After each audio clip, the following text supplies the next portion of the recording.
Her father traded her to a monster and called it love. Tonight, on A Veil of Crime, we uncover the darker reality behind one of the world's most famous fairy tales, a story not about romance, but about fear, sacrifice, and a young woman sent away to live with a man that everyone else feared. This is the story of Beauty and the Beast, and you're watching A Veil of Crime. The version most people know today is softened by time and adaptation, but the original tale, written in 18th century France, begins with desperation. A merchant loses his fortune. His family falls into poverty, and while traveling, he becomes lost during a storm. Deep in the forest, he discovers a massive castle. The place appears abandoned.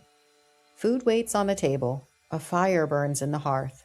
A bed has been prepared. Terrified but exhausted, the merchant stays the night.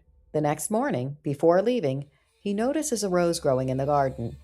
Remembering that his youngest daughter, Beauty, asked only for a rose, he picks it, and everything changes.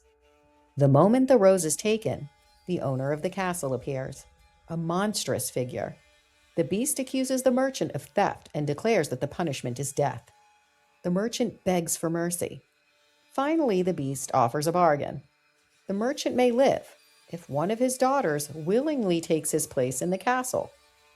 When the father returns home and tells the story, Beauty makes a choice. To save her father, she agrees to go. And just like that, she is sent away to live alone with a creature everyone fears. Beauty and the Beast reflects very real fears from the 17th and 18th centuries. For many young women in Europe, marriage was not based on romance. It was economic survival, family obligation, and a social arrangement. Daughters were often expected to accept marriages arranged for the good of the household. Sometimes the husband was much older, wealthy but intimidating, socially powerful, and emotionally distant. The fear at the center of the story is not fantasy. It is the fear of being sent away from home to live with a man you barely know. At first, Beauty is terrified. The beast is physically frightening, unpredictable, and isolated from society. But over time, she begins to notice something unexpected. He never harms her. Instead, he asks her one question each night: "Will you marry me?" And each night she refuses. The tension of the story comes from uncertainty. Is the beast dangerous or merely feared because of his appearance? That question reflected a reality many women faced entering arranged marriages with strangers. Unlike many Grimm tales, Beauty and the Beast is less about physical violence and more about power, fear, and emotional captivity. The story asks, can affection grow in confinement? Can fear become attachment? And how much choice does someone truly have when sacrifice is expected of them? Modern audiences often interpret the story romantically, but historically, the tale reflected anxieties surrounding marriage negotiations, women losing autonomy, and being expected to adapt to unfamiliar and frightening households. Eventually, Beauty leaves the castle briefly to visit her family. While she's gone, the beast falls into despair. When she returns, she finds him near death. Only then does she confess that she loves him, and the beast transforms back into a human prince. The curse is broken, the monster disappears, but the deeper fear behind the story remains.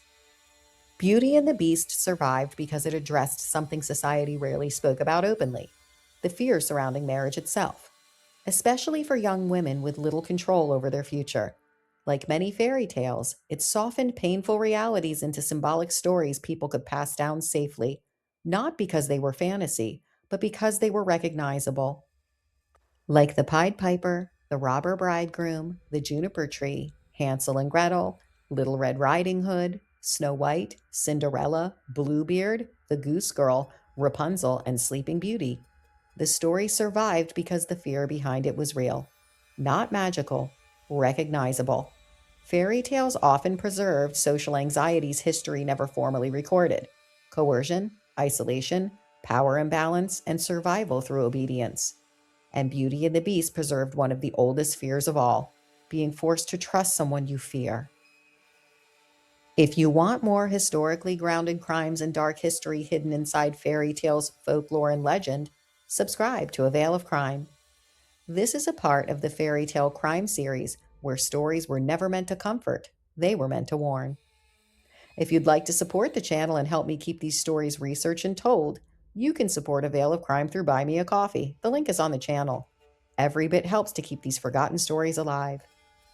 Beauty and the Beast was never just about a monster. It was about the fear of becoming trapped in a life you never chose and learning to survive inside of it. Thank you for watching A Veil of Crime.